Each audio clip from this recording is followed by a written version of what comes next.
Listening to Bad Dog Agility, bringing you training tips, interviews, and news about the great sport of dog agility. I'm Jennifer. I'm Esteban. And I'm Sarah, and this is episode 284. Today's podcast is brought to you by hititboard.com and the Teeter Teach It, an easy-to-use tool that controls the amount of tip on your teeter so you can introduce motion to your dog in a gradual way. Go to hititboard.com for the new Teeter Teach It and other agility training tools and toys. Use discount code BDA10 to get 10% off your order. That's hititboard.com. Today, we're going to talk about how to get a perfect 1600 on your next agility run.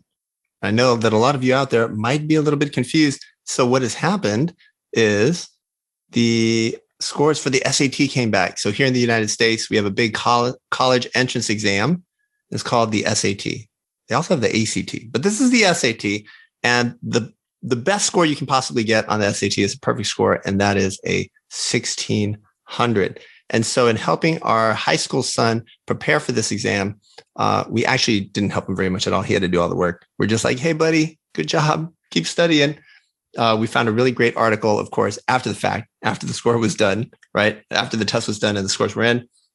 He did fine, by the way. He did great. And we found this guide, and it was so good and so applicable to dog agility. We said, we've got to make this a podcast. Yeah, I was reading this and I was reading it for the SAT, but right away I said, wow, this is exactly like the advice that I would give for getting better at dog agility. There are so many great points here. So we're just going to use this as a pattern here. We're going to go through the steps to perfect your agility. That's just life. Jennifer, are you like this? Like, I walk into a donut store and I think, how is this applicable to dog agility? Oh yeah, that's the case of anything. I mean, maybe not the donut shop, but a lot of things. Yeah. People are talking and I'm like, oh, exactly. Just like dog agility. That's right. Exactly. Dog agility is life. Life is dog agility. That's right. Exactly right. All right. Well, let's get started right away. Step number one of this very good guide. And what we're going to do is we're going to put a link to the guide, the original article, into the show notes page. So for those of you who took the SAT, you lived that experience, you can relive the horrors and have all the bad dreams where you showed up for the SAT in your underwear and you had not prepared at all. That's right. Or if you just want other examples of how you apply this concept to other things, it'll give you some great examples. Right. So step number one is do high quality practice and avoid low quality materials. Now, in the context of the SAT, their point is that especially now in 2021, there is so much stuff out there. So much instructional type stuff. Books that you can buy, online courses that you can sign up for. Do you want to go with Princeton Review? Do you want to go with Kaplan? Right? Now, there are high schools that directly offer SAT prep as a course. Like, you can take that as a course. There's so much material out there. What is the best material? So for the SAT, they say you want the actual old questions, right? Which makes a lot of sense. You want to study the questions that have been on the test before, because those questions or similar questions will be on the test again. So when we apply this to agility, I'm thinking coursework. Yeah, absolutely. I mean, I think there's coursework, there's small space work based on coursework. So these are, this is why a lot of the exercises that we give our students are based on real courses, because those are the real challenges that are popping up in courses all over the country. And it really gives handlers an opportunity to work on different real world challenges. Yeah, exactly. And I think about this in terms of, materials, also just the instruction that you're getting, not even the content necessarily, but with the instruction that you're getting, whether it be online or in real life. Is the person that you're working with or the content that you're working with relevant? Do they know what challenges? Are they out there studying course maps and trends in the sport? Do they have experience addressing the same thing that you're working through?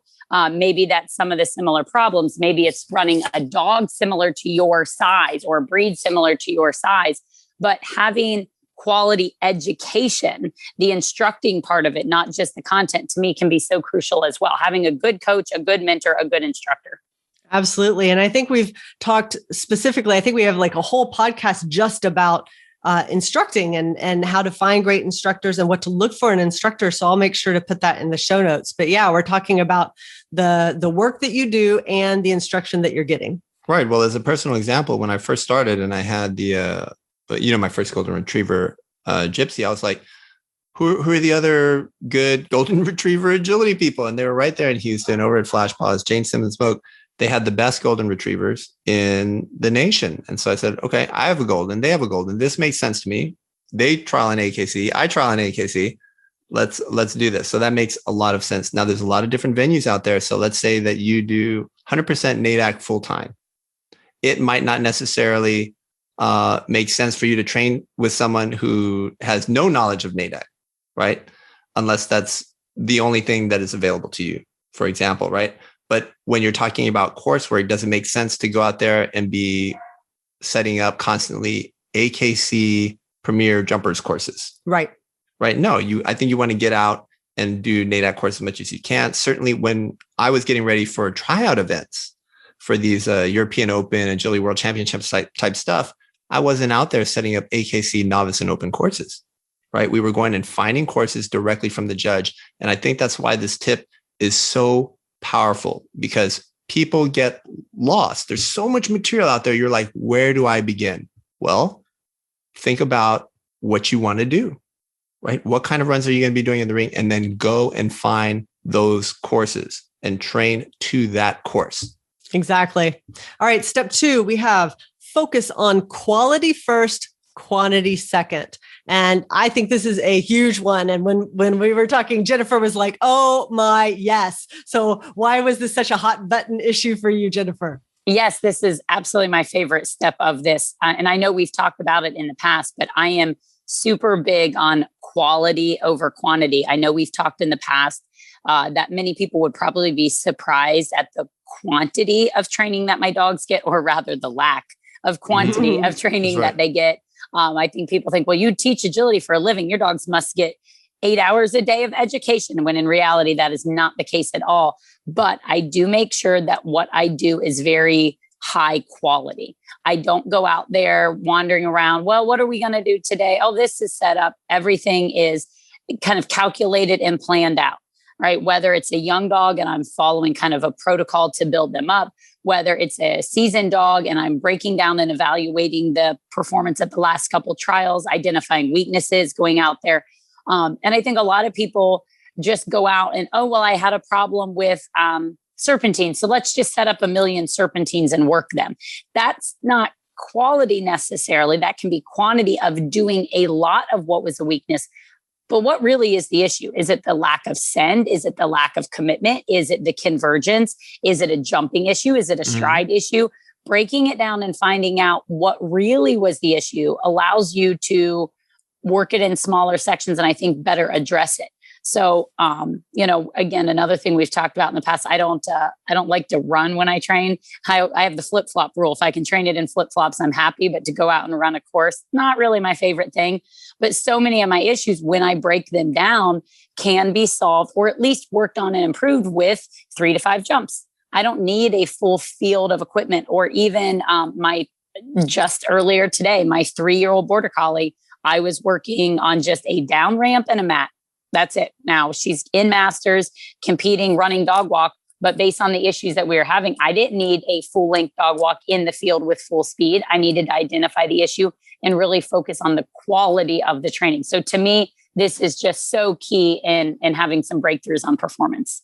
This is such a powerful concept that you're talking about. Let's say your dog is having problems with backsides, right? And so what do a lot of people do? They say, hey, we need to set up more international courses. So over the course of a month, they say, maybe we set up 4 to 6 international courses. And each international course, you may do anywhere from 1, 2, 3 backsides, right? 3 and 4 is already a lot. How many backsides is that really? But let's just have 1 or 2 sessions where you set up just 1 or 2 jumps or 3, and then you just do your backsides there and you work on improving the independence of it, right? And the speed of it and the confidence, the fluency there. And then you can get in many, many more repetitions. It doesn't make sense to have to go pick out your course map, set up entire courses and do all of those. If your goal is backsides, you want to really hone in there and really emphasize that quality. So I really like how you put that, Jen. Yeah. I also think, oh, go ahead. You go ahead, Jen. I've also, I think in my years in the sport, I've also put a lot more emphasis on quality over quantity because of just the physical wear and tear on the dogs. You know, your dog only has so many jumps in them in their lifetime, and make them count. You know, I think especially I look at Swift, he's 8.5. He's had a very, very, you know, intense career. He's an intense dog. So at this point, when I go out to train him, it's very thoughtful. It's very meticulous in terms of, okay, what am I going to do? Because I don't want to risk injury. I don't want to overdo it. I don't want to work a dog, you know, to the point of them coming up lame or whatever. So I think the emphasis we've seen over the years of the physical well-being of our dog, you know, I think back when I started agility and you could show a dog at 12 months, there was no chiropractors, massage, there was no warm up. You just like pulled them out of the car, ran them and put them back in. And where we are today, and I mean, I will dedicate an entire session to just my dog's strength and conditioning on some days. That's all we'll do. And that's their training because it's so important to me. So I think that's changed my thought on quality over quantity as well, is the wear and tear. Don't do it just to do it. You would be really upset with yourself if you walked away with a dog that was injured while you were training, you know, without a good plan or nothing that important. Right. And that was literally the point that I was going to make, but on a smaller scale. So you're kind of talking, the dog has a certain number of jumps in their lifetime. I was going to make the same point for a single session. Like the dog only has so much that they can give. It is a physical sport. They only have so much they can give in any given session that you do. And so again, that quality is important. Again, quantity comes second. And it's not just physical, it's also mental. You know, there's only so much you can ask your dog to pay attention. So this kind of goes into one of our mantras has always been short sessions, right? Like super short sessions. SSS, well, right? Especially with you guys in that Texas heat.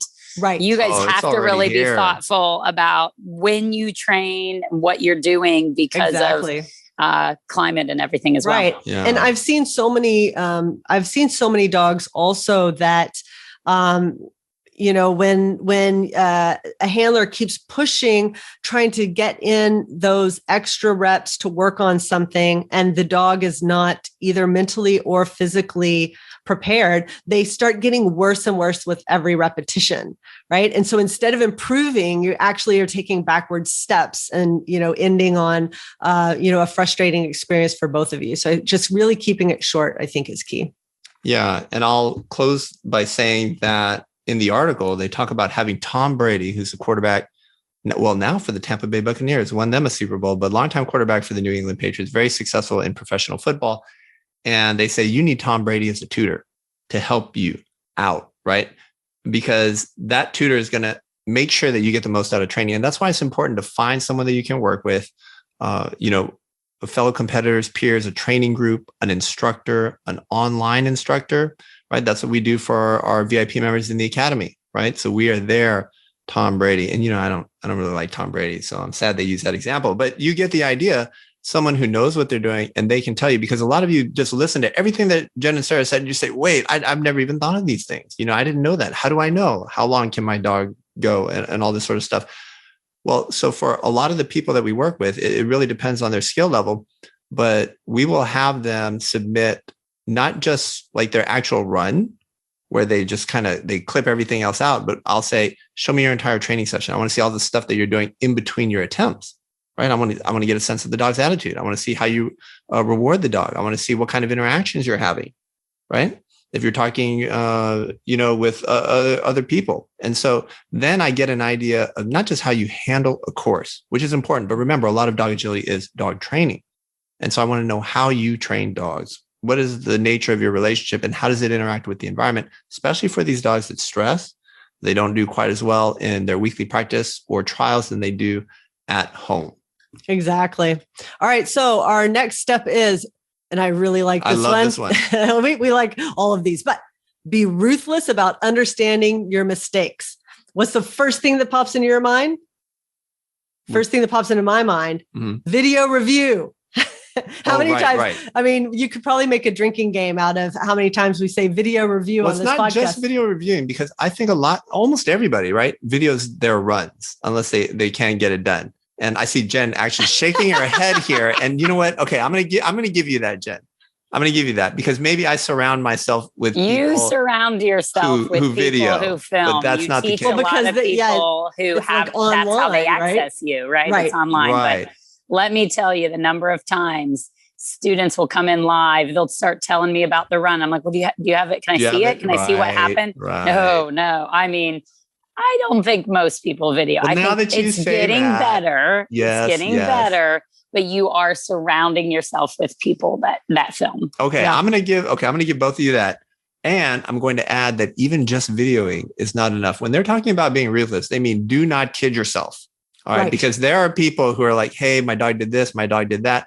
And I'm saying like, look, if your dog understood the contact criteria, you wouldn't have to stand right next to the A-frame and the teeter and the dog walk every time. And then they wouldn't go off course immediately after that when there are multiple choices in the area. You know, it is a handling issue a little bit, but if you'd fix your contacts, you could lead out a little bit and now indicate much more clearly what is coming next. So a lot of people kind of kid themselves, right? They lie to themselves. They deceive themselves about what their weaknesses are. Yeah. And this reminds me also, and I will link to this podcast because it is a whole podcast just on this one topic about analyzing your mistakes. And you have to be able to go through and figure out, was this mistake a handling error? Did I choose the wrong thing, or did I just execute it not well? I didn't do it very well, but it's a good move, and those are, have different solutions. So you really have to understand the root of the problem and not just say, well, and even in practice, so many people will do a front cross, and if they got through the sequence, they'll say it was done. It was good enough. But you have to look at it and say, was it a good front cross? Could it have been better with a rear? Could I do it with a rear so that I have both of those skills? That's right. And let me read this from the article. Every mistake you make on a test happens for a reason. If you don't understand exactly why you missed that question, you will make that mistake over and over again. Jen, what do you think about that? You beat me to the punch. I was just getting ready to comment. You mentioned how some people will kind of lie to themselves. I think in a lot of cases, it's not conscious, meaning they don't actually understand where the mistake is coming from or why the mistake is happening. It's not that they don't want to believe it or they're in denial about it. They genuinely don't understand that. And I was just going to comment that in the article, it talks about if you don't understand exactly why you missed it, you're going to make the mistake over. And I see that when I do look at runs or when I do look at videos or even when I watch things live, and I will never forget an incident that happened maybe 18 to 24 months ago where somebody was showing me their run and telling me that they had I think it was like a front cross issue. It must have been a front cross. They were trying to get ahead. When we broke it down and we went back to what the actual problem was, it was because they were managing their A-frame. They didn't get ahead. So they felt like it was a front cross issue. And I clearly pointed out it was a contact issue. And they went, oh, you're right. I never thought about that. They didn't see the two as connected and correlating. So if you don't understand, if you can't break it down to the finer points or have the knowledge or the experience or someone who can help you, then you're not going to be able to fix the problem to then improve down the road. Right. And I'm going to throw up a completely made up statistic that I just made up on the spot. Nice. Right. But it'll give you a general idea. I would guess that like 50% of mistakes that are made happen at the mistake, and 50% of mistakes that are made happened well earlier. I would even argue earlier. I would even say possibly more than 50% happen earlier. 70-30 with 70% of now mistakes. You're both just out there. That's right. Each other. Right. With You mean that's not numbers. how this works? I love it. We don't just make up statistics with no facts to support it. Right. But the idea here that people need to understand is we think the majority of times when you're looking at a mistake, that moment that the mistake happened is not the root cause. The root cause happened 1 to 2 to 3 obstacles earlier. And that's where you have to go look for the real mistake. Right. One other thing the article says is to go just one step deeper. So first level thinking is, hey, I'm not good at front crosses. Go one step deeper. What about it are you not good at? Oh, I'm always starting it late, which is a different problem from my footwork is very poor. Or after I do a front cross, I get lost on the course. Those all require different solutions. Right. Right. Yeah. Yes. I really like the other thing that they have here. And I've heard this before too, is just to keep asking why until you can't anymore. So, I couldn't get to the front cross. Well, why couldn't you get to the front cross? Well, I wasn't ahead of my dog. Well, why weren't you ahead of my dog? Well, because I had to be at the A-frame. Well, why did you have to be at the A-frame? Well, because if I didn't, my dog would not stop and hit the contact. Aha! Aha! Right? That is the real problem there. And so a lot of times that's what we're looking at when we look at our students' runs. We're looking at okay, well, if that didn't work there, what could we have done different? And most of the time we can find somewhere else you could have done something better to make, that handling choice work. Right. I really like that. All right. So next step is to find patterns in your weaknesses and drill them to perfection. So I think here is I've heard Jennifer use the phrase, I think, turning your weaknesses into strengths. So, the idea of, don't shy away from your weaknesses, right? A lot of people, they find a weakness. Okay, great. I have a weakness in front crosses. So what is their conclusion? I don't do front crosses. Exactly. Right? Yes, you're going to be better and worse at some things, but you should continue to work the skill and work towards having it be an option. It's not always going to be for every dog and handler team, but for a lot of dog handler teams, they can get better at the things that they're weak on. They can become strengths. They can become areas where you have options in your handling. Yeah, I think there's a tendency to work on what we're good at. Right. Yeah, I'm constantly telling people in class and private lessons, you're not here to impress me. You're not here to get a green ribbon. So don't show up to a training situation and run what you can do. Save that for the trial. Right. Your trial is your chance to go out and run your best plan, your favorite plan. In training, you should come out here and say, okay, I'm going to discuss with the instructor what options we have. And then I'm going to run the one that I'm weakest at so that eventually that weak skill becomes a strength. But constantly students want to come, especially in private lessons, we're doing stuff and they want to run it clean on the first try. And I get that's great for your ego. It really is great to go out there and run it clean on the first try, but that's not what training's for. Training's to run the weaknesses, work through them and make those better and turn those weaknesses into strengths, just as you said, Sarah. Right. And that is the pattern that we take with the prep courses and then with our small space exercises in the VIP program is here's a sequence and here's 3 or 4 ways to run it, right? Not one way to run it, 3 or 4 ways to run it.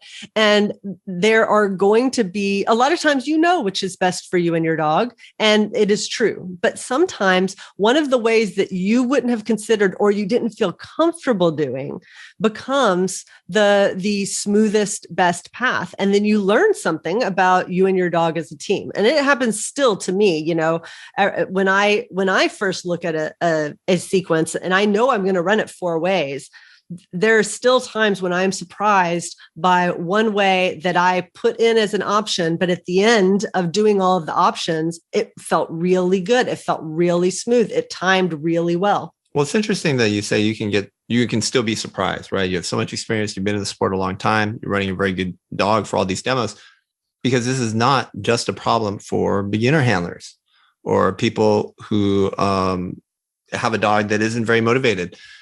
I think of European style handling several years ago, not in recent years. I think in recent years, we're getting more balanced, but there was a time when rear crosses fell completely out of favor and very few people did them or could even do them. And their solution in tough spots would be, we're just going to take the wide turn here, or we're going to have to take the longer path. We don't do rear crosses. It causes X, Y, and Z, right? We just don't want to do them.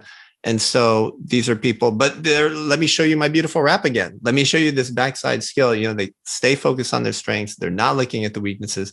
That has shifted as courses have evolved. And now rear crosses and that phrase, that concept of distance work is making its way back into very, very high level international agility.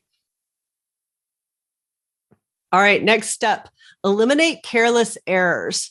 I think maybe this one is not quite as applicable in agility, but I think that we have fewer careless errors. Maybe mental errors is a better phrase, but I usually associate them less with being careless and more with kind of the mental management side of agility, right? Being able to stay focused, being able to make quick decisions and things like that on course.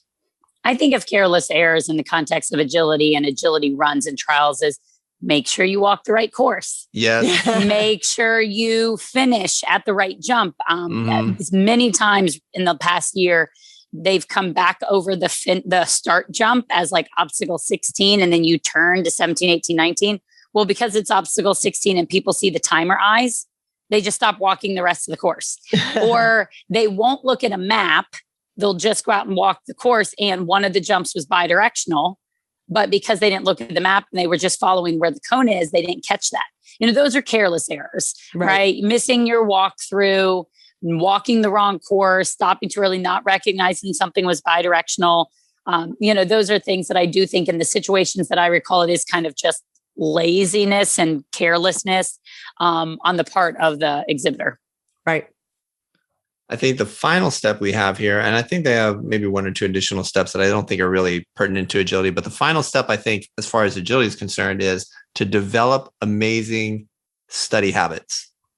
So for the SAT, they make the point that if you're looking for a top score, you might have to put 200 hours of studying in, but it can't just be any kind of studying, right? Your job is to get the most bang for your buck, the most you can out of every minute, every hour of study. And so habit number one that they put up there is create a schedule and force yourself to stick to it. And I think that's where weekly classes, maybe a structured online course, those things can really help you out, especially if you're training on your own, or if you know you're going to have that weekly private lesson with Jennifer, or the monthly, you kind of get ready, because even though it's not supposed to be like a trial, sometimes it feels like it is. You want to show off for Jennifer there. I think when you think about that and you plan out all your trials and you look at the schedule, there's a rhythm. It makes sense that you should be working on this now, that later. And there's like a calendar that everyone should a mental calendar of how you're going to train. All right. Habit number 2 is to eliminate all distractions. I think this is a huge one. Jennifer, what are the biggest distractions you see with live students? Yeah, when I was looking over this, I was like, yes, this. With classes, I do a lot of privates, but I also do some classes. I know people love to do classes with their friends. You kind of get your cliques, you get your crew, you get your group. You guys started with young dogs and you get together, but the more and more you train with your people, the more casual that class gets. And the more you see people talking about their weekend or what they did or their kids' baseball game or their recent vet visit while somebody's out on the floor. So the classes that are sometimes maybe like a new mix of people and people are a little bit uncomfortable actually tend to be very good classes to teach, because everybody's sitting there quiet. They're paying attention to the instructor. They're watching, they're listening, and they're listening when it's not just their turn.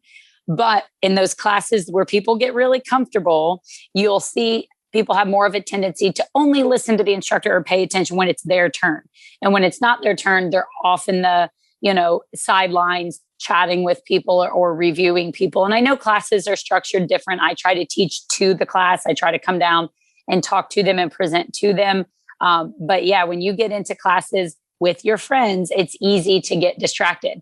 As far as private lessons, the biggest thing that I see with distractions is people who come with multiple dogs. One dog's barking in the crate while they're working the other dog, and that's distracting them. Leave them in the car. Go put them in a different room. I don't see the distraction with another person happen as much in privates, because it's either a private or it's a semi-private, just one other person, and you are in a more intimate setting. The obvious, cell phones, eye watches, all those things. I don't find those to be as much of an issue. I find the class environment is what can be super distracting for people. Right. And it's a very social time, but I guess for me, the big thing is to recognize that you are missing out on some additional opportunities to get better. Right. Like, so as long as if it's your social time and that's what you are there for, and the person you're talking to, that's also what they're there for, okay, you can get some of that out of it. But this was not how to have fun at agility. We have other podcasts for how to have fun at agility. This is how to get a 1600. This is how to be perfect. This is how to get, as good as you can possibly get. And that requires, really focusing. Right. Well, there's a time and place for everything. And you Right. want to make sure that in the context of a class, that you're not taking away from your classmates, but you're not taking away from yourself and your own dog as well. Absolutely. All right. And habit number 3 is to have a positive mindset.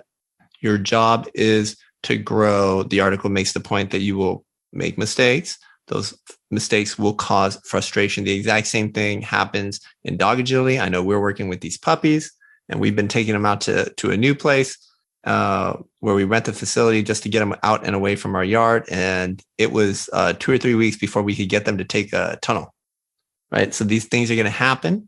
You're going to feel frustrated, but you've got to channel all of that frustration into learning. Every mistake is an opportunity.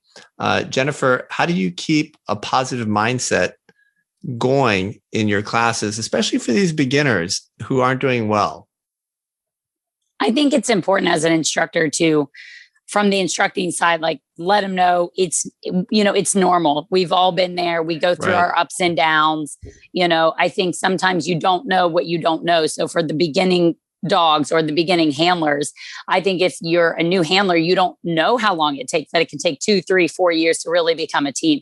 And even the seasoned competitors say it's 8 years until you get another puppy. You forget, right? It's been 8 years and it's like, no, this is normal. It's been 8 years since you had a puppy. It takes a little bit of time for them to get it. So I think as an instructor, helping to let them know that some of that is normal and that, we all have our ups and downs. Even to myself, I tell myself, I'm going to have my good days where I'm like, man, this is great. Today's going great. I want to train all day long. My dog is being brilliant. And that's going to be outweighed by the days where just nothing seems to be going right. So that little bit of highs and lows, we all have our off days. Sometimes you wake up and you're like, today is going to be a great day. And other days you wake up and you're like, can I just go back to sleep?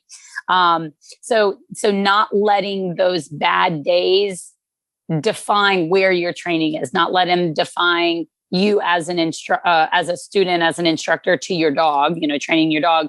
You'll have those bad days. You got to brush it off, evaluate the session. Why didn't it go good? Is there anything I can change for the next one? And then go right back out there and try to do better on the next one. Yeah. I mean, the huge irony is that it is easiest to get your motivation up when your dog is doing amazing, right? But when they're struggling, that's when they need help. That's when they need work. That's when you need to be on your A game as a trainer, when you need to be figuring out what you can do to help your dog more or communicate better or break down the skill more. Like that's when they need you. And then that's when the motivation is hardest, is when it's not going well, right? So you just have to keep reminding yourself when things aren't going well that no, this is the time when my dog needs me. This is the time when, we need to work together to come through this, right? And generally that motivation is pretty easy when things are going well. All right. So step 7, basically we're going to skip over because it really is an SAT specific step because they say to get fast enough to double check your answers. And then we're going to go straight here to step 8, which I do think is applicable to everybody here. And that's don't get inside your own head during the test. And so this basically is, for me, all of the mental management side of dog agility, right? Don't get into your own head thinking about how this is the first round of nationals. And if you NQ this round, you might as well have not come and you just traveled for 2 days to get here and all these things, right? It's like you really have to keep your focus. You really have to be focused on what you need to do and not focused on the things that could go right or wrong. Right. It's so true. I mean, it's so bad that mentally, all of the years I was running Gitchy, whether it's a tryouts or nationals, I'd mentally just take like a 20, 30% cut of whoever was left and be like, yeah, 20, 30% of people just aren't going to get it done for whatever reason. They're just going to underperform. And it happens so consistently in dog agility. Mental game is such a big part of sports psychology. It's its own evolving field. The best athletes pay big money to work with people, therapists and counselors to develop and hone their skills on top of, their massage therapist and their physical trainer and their personal trainer and their weightlifting specialist and their coaches and the assistant coach and their shooting coach and all this other stuff. It is that specialized, but it's super important and often neglected. And I feel like too often it is something that people think about only for big events. And so then they don't have practice at keeping that centered, energy, keeping calm, keeping focused. And then when they need it, it's not familiar, right? We also want that focus to be something that you bring to your practices and to your local trials, because then that focused effort is going to be what feels natural, right? You don't want to be doing something different at the big event, even if the different thing you're doing is, really good focus. You want to have practice at that. And I was going to say, not even just only doing that at big events, but a little bit of in training too. I see some of my students who I feel have the best mental game. And I've never really publicly said this to anybody listening out there, pay attention. My students who, in my opinion, I have some of the best mental game. When they train with me, I cannot tell how their day is gone. I cannot tell how their day at work went. I cannot tell what's happening in their home life, because they set it aside. They focus on what they need to be doing there in that moment, right? Versus the people who come in and are upset with their dog. And I'll say, so rough day at work. And they're like, it was horrible, blah, blah, blah, blah, blah. Use class, use training, use your private lesson to work on that mental game. I don't want to be able to know what's happening outside that hour. Use that. You got to pull into the parking lot. You got to sit there. You got to say, okay, I owe it to my dog. I'm going to work on, like, this is nationals. This is a big event. This is nationals. I'm going to put it into my training and give me a chance to work on that mental game. Not only at, like you said, not just at the big events, not just at the local trials, but even in training a little bit as well. Yeah, I agree. The big thing that I'm pushing right now with all our VIP members is to train how you trial. Right. So whatever your approach is, it needs to be the same. Whatever the picture is to the dog, it needs to be the same. The more similar it is, the better your performance is going to be.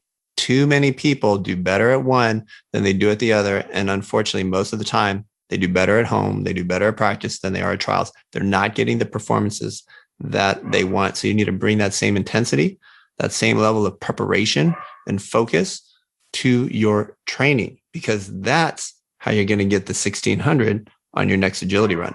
That's right. And that brings us to the end of the article. That brings us to the end of our agility take on this subject. I think these are some really, really great tips, and it kind of brings together a lot of different aspects, a lot of which we've talked about before, but kind of brings it into this cohesive whole, this plan for you to, make the most out of all of your training, your trialing, and to get the best results you possibly can for you and your dog. One last thing before we go, we are opening the VIP membership to new members, and we do that every year about this time. So it's going to be happening now in just a few weeks, and we will help you out with your dog agility. We can be your personal tutor, your Tom Brady. Just don't call us Tom Brady. That's right. And if you want to make sure that you see that announcement, you can join our mailing list at baddogagility.com/VIP. And that's it for this week's podcast. We'd like to thank our sponsor, hititboard.com. Happy training.